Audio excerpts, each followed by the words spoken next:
Oh, Zenlytic.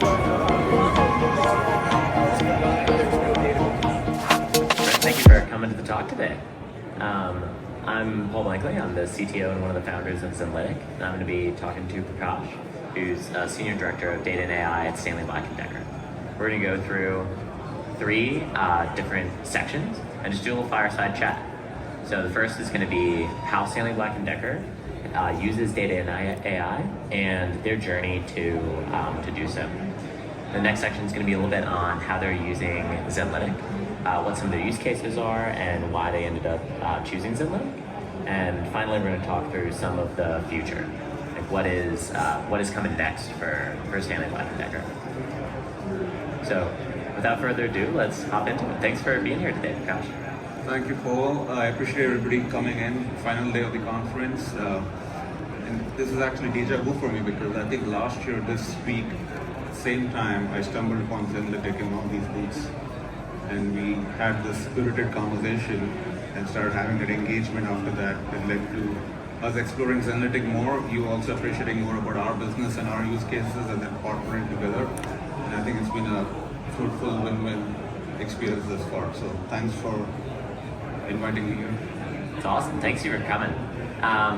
When you all hear Stanley Black Decker, you might not think like, hey, leader in data and AI, one of Snowflake's more sophisticated customers. But trust me, I've seen a lot of these businesses across a lot of different verticals and industries, and Stanley Black Decker is really on the bleeding edge of what's possible. The approach they have, not just in terms of how they've structured their data and how they work with data, but also the culture of their team is very AI first, and something that I've just been incredibly impressed with. So my first question for you, Prakash, is what's that journey been like? How have you guys sort of gone up that ramp and become really a leader in the data and AI space? Well, before I answer that question, those who are not familiar with Stanley Black Decker, hopefully that's a very small group, but Stanley Black Decker is one of the world's leading manufacturer of tools, storage solutions, and industrial solutions. So if you look at the construction industry, most of the practitioners that would be using our tools, you probably could be a DIY user at your home as well. So car tools, hand tools, also industrial fasteners is two main segments. But answering your specific question, I think the intent is very clear for us to leverage the latest of the AI capabilities in the marketplace, because think about it, as organizations, we always aspire to be a data-driven organization in the traditional corporate setup, and what would be the steps towards that? We would hire a data science team, we would have an advanced analytics team, we would build a model on our data, and that model would take 6 months, a year to train and get sophisticated, it would learn about yourself, and then you would deploy to production, wait for the results, whereas now all of us have the opportunity of leveraging the latest and greatest models in the marketplace. Literally, we can pick the models of choice, which have strong reasoning capabilities and so on. So we saw that as a great opportunity for us to just double down and leverage those and bring those in-house and ask the most complex problems against those models and try to solve them. So we have that core team that focuses on leveraging what's in the marketplace versus trying to reinvent the wheel. And then second, in the past, data was always sort of a byproduct versus, now we are more focused on defining data as a product, finding the right ownership for it, having the appropriate governance, the metadata management, the lineage tracking. So in the last year and a half, we have established more tools in-house and also the processes alongside that to be able to govern the data, get ownership by the business and IT stakeholders, and take it further as an asset with a life of its own. Yeah, it's really incredible just how advanced you guys are internally. The other question I have for you is how are you using AI in that stack? I know data as a product has been a driving sort of push for you for a while. What are some of the ways that that's kind of manifesting in different AI products, different AI use cases that you all have internally? Yeah, so as I mentioned, with all the enthusiasm about leveraging the latest and greatest AI models, we also, I'm an enterprise architect. So, I always have this role of, not curtailing, but working closely with our innovative delivery leaders, but also having the idea of putting ourselves on a porch, looking at things in the distance, making the conscious choices, so we take the effective steps towards finding the right solution. So when we look at AI-based use cases. We initially started off leveraging AI against a lot of internal use cases. So what we call as everyday AI, anything around productivity, operations, back office, because those are low risk use cases. They affect only us internally as employees. We can take the hit if we need to, we can fail if we need to. And then as we got our hands dirty, we became more confident with all these technologies, including using things like RAG and other capabilities.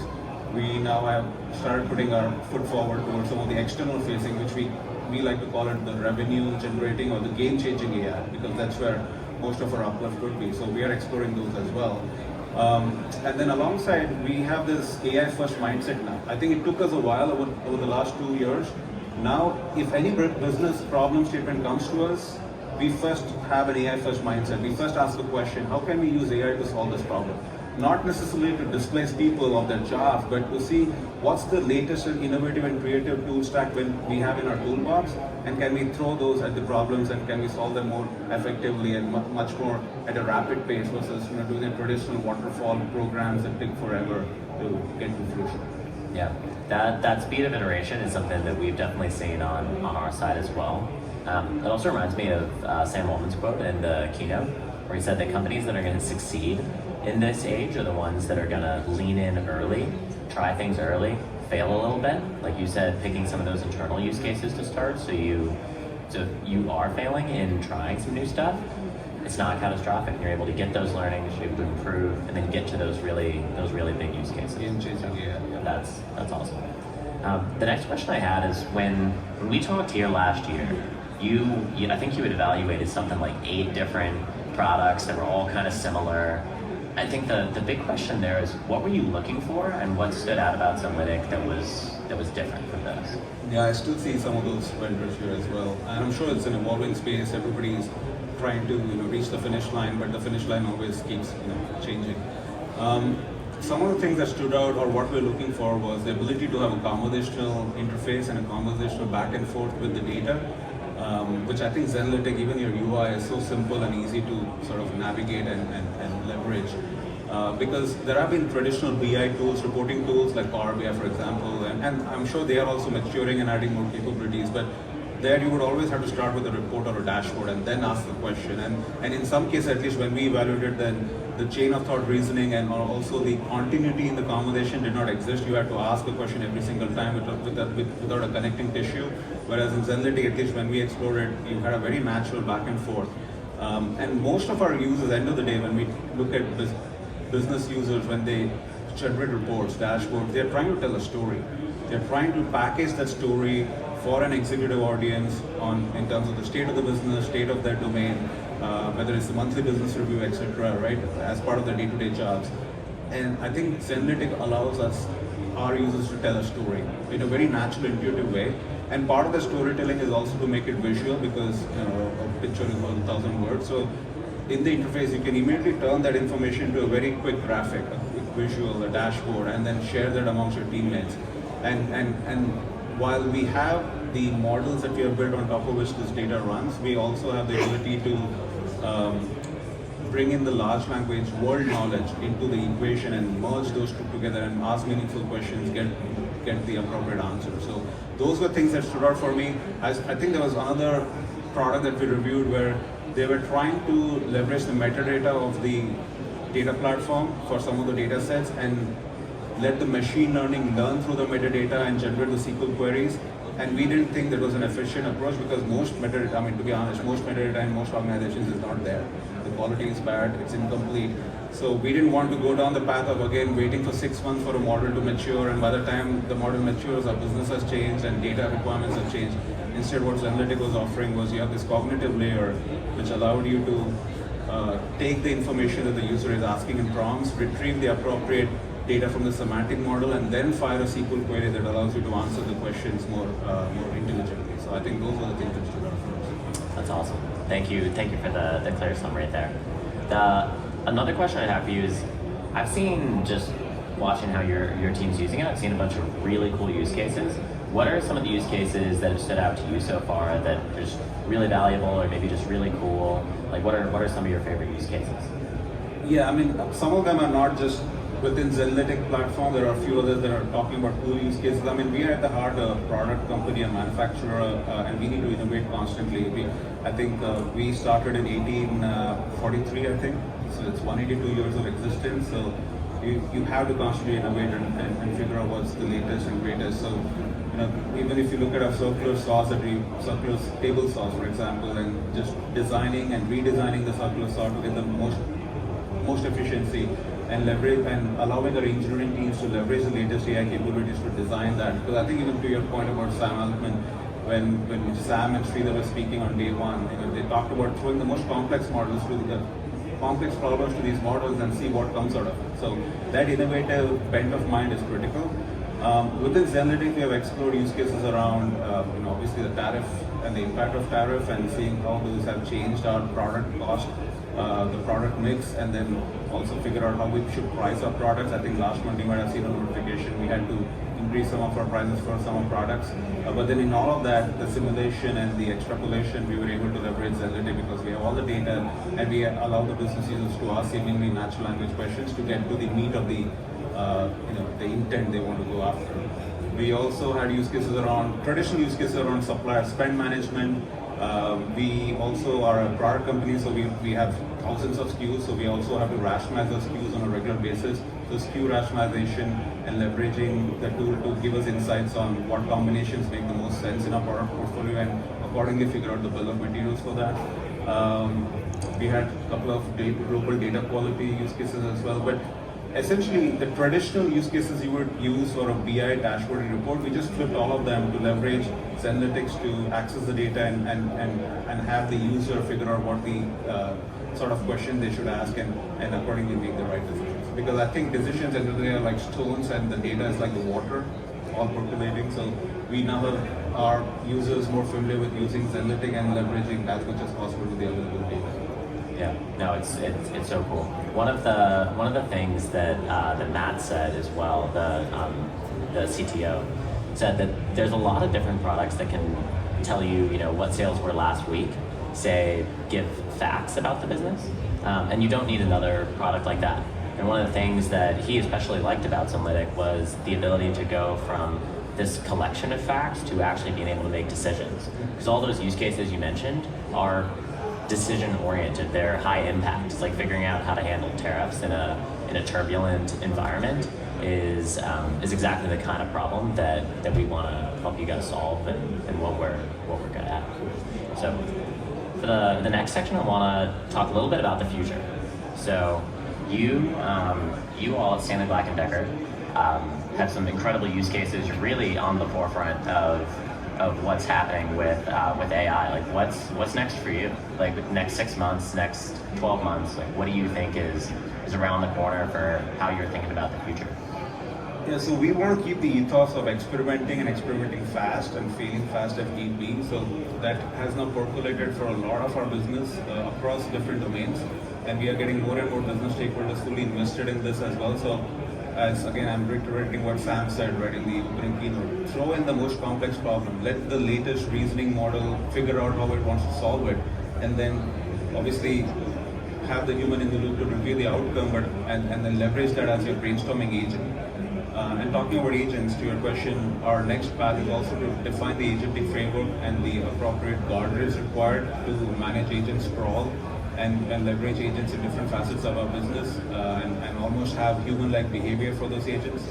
We're also exploring opportunities not just in the business but within IT, because traditionally IT still does, at least from my experience, the traditional waterfall, and even if the agile approach, the path to a software development lifecycle in traditional corporations still takes quite a bit of time. So we are reviewing tools where we can condense the initial requirements gathering phase, leveraging AI, so we can walk into the room with the business stakeholders to look at 60% of pre-populated content around that specific domain from a requirement standpoint, because the large language model already knows how to build a ticketing solution or how to design a certain product.